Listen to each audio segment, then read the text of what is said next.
no. You don't But here's understand the what I'm thing, trying to though. tell I you. hear the Tell you. underlying argument. Hold on. I hear the No. underlying argument, and I will agree.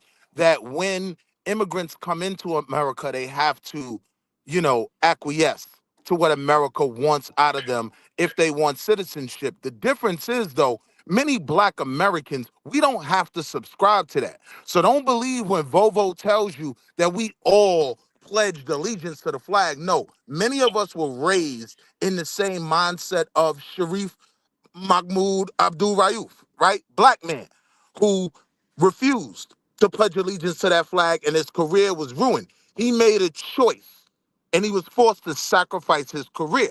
So when the sister has so much criticism of Black Americans, but she goes to London, right, and invests in that same system that she's criticizing us for You taking just want to advantage hear from. yourself speak, man. You just want to hear yourself speak, man. No, You are I'm saying making a things that point. people. No, that's not a point. It's like we made it clear. That You is a live in point. America.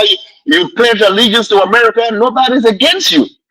Nobody's against you. You are an American. That's You not pledge allegiance to true, the bro. country. Oh my God, Yo, sir. yo, So, bro, St. we are James, dealing where does your allegiance lie? With directly Burkina with the Faso or with the exact United States of same America? racism That's y'all why. are That's why dealing they with have. right here. The Let me same, respond. the Let same me let strategies me respond. employed in Africa have been Okay. used Let him against the respond, black Willie. man in Let him America. Okay, respond for a I'm second, gonna brother. respect. Does Liberia acknowledge dual citizenship? Yes, it does. Okay, in front of your path, were you born in America? Nope, I was born in Liberia. Okay, go to your room and take your passport and see what they say in the front on the front page. What did they say? Where were you born? What country were you born? Liberia. Okay, so if you have dual citizenship, the USA will respect that. You understand? That's why Yeah, they put that on your passport. I asked you a question, brother. I know what the passport says. Okay, that's what I'm I'm telling saying, you. what is your loyalty lies? The United States or Burkina You Faso? have That's a personal choice that you make, not the okay, United States okay. making it for you. I'm Let me asking tell you a you. I question. mean, I'm gonna answer honestly, my Elvis, loyalty, it doesn't matter. And I love St. James. St. James is my my brother, but it doesn't matter what he I'm gonna says. respond. His I'm gonna dollar respond. is funding I'm, American government, so it I'm doesn't gonna matter. respond. My loyalty is for America, and my loyalty lies with my people as well. Two Okay, okay, countries. okay. Yeah. And And it's so we gotta That's kind of like we an gotta we oxymoron. gotta we gotta St. respect. James, you know that's I'm an a Christian. I'm oxymoron. a Christian, right? And the Bible tells us no man can serve two masters and serve them equally. Exactly. No. So I St. don't have James, a master. hold on, St. James, you okay. don't think that's an Can I oxymoron though? add, please? Can I add, please? I St. don't have a James, master. No, St. hold on. James, No. St. James, James, you Let don't me think that's come an on, respond. man. I oxymoron to don't have a support America master. and then I don't have support a master. Burkina Faso at the same time? Say James, your phone is just you're on your Obama phone, man. I mean, you got to talk it to the phone. Like, get off the speaker. My phone because I just upgraded that. No, that's what I mean, you upgraded to Obama 2.0. the Yeah, just conversation is about yeah. a lot of the St. James, just turn your criticism. Bluetooth off. That's all. The Yeah, turn your conversation is Bluetooth. about a lot of the criticism that Black Americans take for being in this society, right? But this is all we know. It's a different indictment when you left your home country, your struggle, and you're investing in this same white supremacist military complex that you are accusing me of supporting. That's insane. I think people are Nobody's generally. accusing you Can I, because you want James, to be James, accused. allow other people to talk for crying out loud. All right, Nah, go ahead, bro, man. we Go are ahead with talking that. about Go Tinaja, ahead. calm down. wildfire. I think people are Wildfire has generally. made direct Norris, statements calm down. Yeah, indicting us. let People are Tinaja generally. Can let it get a people? chance, Can you man. just let Come on, people talk? Tinaja. I think people are generally more loyal to the areas they are more indigenous to. If you are like from England and you are in the US and they want to attack England, generally your allegiance will be divided, whether you are American citizen or not. And this is why even when they were attacking Germany during the Second World War, they were monitoring the Germans and they were monitoring the Japanese. When they were attacking them, you don't expect them to just sit by and watch the land they are indigenous to get destroyed. So it's just a fact of life. You can't expect somebody to just sign on to a nation and watch where his ancestors came from get completely decimated. And Jews today are not going to tell you that, oh, because I'm an American citizen, I should be 100% loyal to America in spite of Israel. No, they will not do that. And neither would you shouldn't expect that from anybody. Period. But Tinaja, it doesn't matter, bro, what someone says out of their mouth. If their actions and their tax dollars are funding this federal government that supports Israel, that has an ironclad relationship with Israel, then you are complicit. But it doesn't matter what you say out your So then mouth the because your actions. Pan-African movement doesn't stand. If you guys are planning to go to Africa, the Pan-African movement doesn't stand. If we're gonna use the same standards, so the Pan-African movement doesn't stand. So for Bro, those who wants to go to Africa, so you're gonna Africans declare their run. allegiance to America and then Africa? Africans run to get a United States citizenship as soon as they can. They want all of the benefit of the U.S. citizen. They want ship. They want all of the economic benefit that it brings, the security benefits. They want all of those benefits, and it'll And come then we're online gonna and sweat. push We're them gonna out once sweat. you We're go gonna away. work hard, and we're gonna do whatever it takes to get it. It's not free. Yeah. But the same with Irish Yeah, but Americans. you They care run to about get what's another happening in country's Ireland. citizenship Why and are you then want to having to brag go about how patriotic you Africans? are about your Why are homeland, you having to a go place that you probably Africans don't live only? in. I'm not from Why are you having to Liberia. go I don't know how Africans it work only? in Liberia. Why I'm are you not from having to there. go I'm Fine, speaking you for don't Africans? gotta me. be from Lots there. I'm of hearing what you're immigrants. saying right now, brother. You You have willingly came and Ukrainians that come over naturalized to as a the U.S. citizen. USA. Do you That think was they've a stopped decision you caring about made. Ukraine? Absolutely, because I You were was born in qualified Burkina for it. Faso. I That was wasn't a choice. qualified You were for it. born there. And But the point they here is, proudly gave it to you me. They proudly gave it to me. They could have no, denied me. you apply for it, brother. You apply for it, didn't Absolutely, you? because I'm qualified. No, it's not just because you're qualified, it's because you wanted it. You can No, qualify for I'm something and not qualified. apply A lot for of it. people have been There are living here people for who have 1,500 qualified for years and U.S. don't get it. citizenship and never take it. You have You to know that, go through right? steps to get it. That's what I'm saying. So you willingly went and took it and applied for And, it. They didn't come to you and offer it to you. and You then went I and applied wasn't for it. told when I was getting How it do that you I take it? have to be behind the United States 100%. You That's not took what I an was oath told. of office. You took an oath of allegiance. You know what that Yeah, the means? oath of allegiance means you have to protect America. That doesn't mean you have to, when they America go against your interests, interest. you have to follow. That's not what they said. You took That's an not oath what the of Constitution allegiance, said. That's what Can I'm brother. I trying to just read say? it to you. Can I say something? When Can you I go say to something, immigration in gentlemen? America, they tell you the Can I same say? thing. That's what the Americans are doing. They America, question the Can I government say about where the something? tax dollars are going every single day. They protest about America it. is You filled understand? An with African Can groups I? can do the that same come thing. to It this doesn't matter where country. it comes from. If I'm not happy about where Exactly. my tax dollars going, I have the right to protest. And this is Yeah, just my own opinion. yeah, you Regardless can of what protest. America Can is I? going to do with my tax dollar, I can't stop them. But That's I a have an fact. opinion. That's a fact. Can I say something Yeah, about That's that's a an the fact. Palestinian opinion. Americans who are paying taxes as U.S. citizens while America's funding Israel to bomb them out of existence? Are you going to have a go at them too? Because there's Palestinian Americans that voted No, for Trump, because that they voted are for not Biden. Are criticizing you asking them? us. Are they complicit in the killing that's happening in their They homeland are because they not pay taxes? criticizing us for Yes. their fight. They're fighting their fight internally as citizens in America, but they are still pushing back against American interests. So what? The difference What's between wrong when them, I Africans the disagree. there I also difference do the disagree. same between, thing? let America me and Israel land. has the same The interests. difference between them and you, they aren't pointing a finger at us for their conflict. You are. Who's pointing a finger at you? You Are you okay? You're you have taking it said too personal, most. bro. Let's not play this game, Wildfire. You've said What did I multiple say? times. You've What said did I say? multiple times that What did I say? American blacks are at fault because we FBA, participate. FBA, FBA, like Michael Langley, Michael are being Langley used. isn't Michael Langley is not FBA. FBA. But He's hey, let something me Well, Michael ask he's else. a this real Langley, black quick though. American. Does she have a hold on. point? Does she have Again, a point? I am a black American. I can tell you unequivocally. Langley, as a black American as But well, you're would not point to FBA though. You're FBA. not FBA. Are you Langley, let me No, Caribbean or but something land. you're Let using else? it me, kind of may wrong I when you say speak? Let the FBA. May man I speak. speak? May I speak? Right? I can tell you unequivocally, as most black Americans do. Langley would look at FBA and say, those are a bunch of monkeys. I don't agree with it. Why you keep saying? Why you keep using the monkey word, man? Let me interject. That's not Ryan Coogler claims to be Kugler. FBA. Kugler, he's FBA. We're not talking about Ryan Coogler. We're talking about Who the hell Langley. is that? We are talking. He's a director. Director of Black He Panther gave us Center. Wakanda, which Wakanda is actually a white man who pretended to be. Pretend to be what? He pretended. Pretended to- Wakanda was a white man that pretended to be an Indian. That's where they got the name from. That's a whole different story, right? But what I'm What? saying with Langley, right? Langley, as most Any black blacks, American that look, adopts that name FBA is a Langley, fucking as idiot, man. most blacks, look at the FBA movement, them talking about they are aboriginal to this Yeah, country, you think that man of let that me caliber land, would follow a let me Tariq Nasheed land, and let me classify land. himself I under what can't Tariq hear you Nasheed until called I'm himself? no, I'm Ryan more than Coogler willing did. to Ryan answer your Coogler, question. whatever. Let me Yeah, land. Ryan Coogler is a movie director.